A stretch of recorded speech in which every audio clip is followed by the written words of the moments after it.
Comedian Kevin Hart was all set to host the Academy Awards, and he's a funny guy. What happened there? Laura, the Academy wanted, and ABC wanted, just what they did in the case of Roseanne Barr, a larger-than-life, edgy act that would draw a big audience. But when controversy followed, they ran for the exits. Let's go back to 2010. This is a bit of Kevin Hart's act. So you see what ABC knew they were getting into. Watch.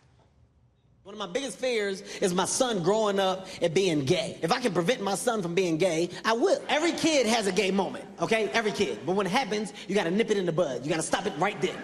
Hey, stop! That's gay! It's quick. No!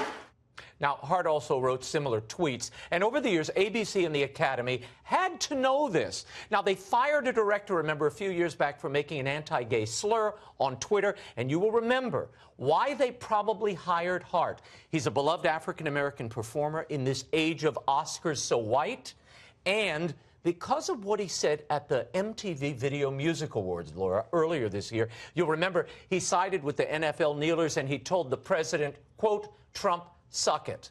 Well, lovely. The Academy loved the Trump-bashing, edgy, crass Hart until Hollywood and the community started pushing back on social media, calling him homophobic, anti-gay, and they reached out to Hart. Watch. Just got a call from the Academy, and that call basically said, Kevin, apologize for your tweets of old, or we're going to have to move on and find another host. Talking about the tweets from 2009, 2010.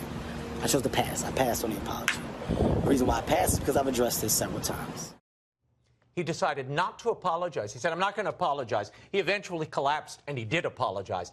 But what this demonstrates, ABC, which is the network involved, and the Academy Awards, they did not learn the Roseanne Barr lesson, which is when the PC dogma moves in and makes demands on you, stand firm. You can get people to apologize for outrageous things, but you can't collapse and throw your talent overboard, or comedy, the lane for comedy is going to narrow. Well, nobody wants hate, but give people an option, give them an opportunity. What did we just play? Was it last night respond. from Jerry Seinfeld when he was on? We have another clip of Jerry Seinfeld. Oh, a longer clip. Watch this, because it speaks to just this issue.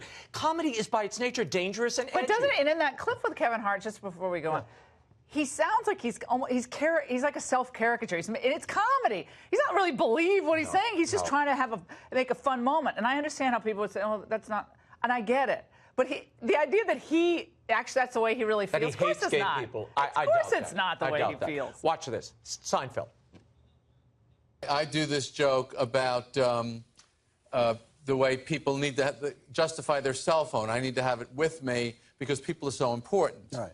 You know, I said, well, they don't seem very important the way you scroll through them like a gay French king. You know, and they thought, what do you mean gay? What are you talking about gay? What are you saying gay? What are you doing? What do you mean? You know? And I thought, are you kidding me? This is the problem. Everybody's so sensitive. We need to have our foibles and who we are lampooned so we can laugh together and get past the biases. Everyone can laugh at each other. And Don Rickles, would he be able to even perform today? Rickles would never be able to leave the house. Jerry Seinfeld won't go to college campuses because humor is dead. You cannot forget it. All right.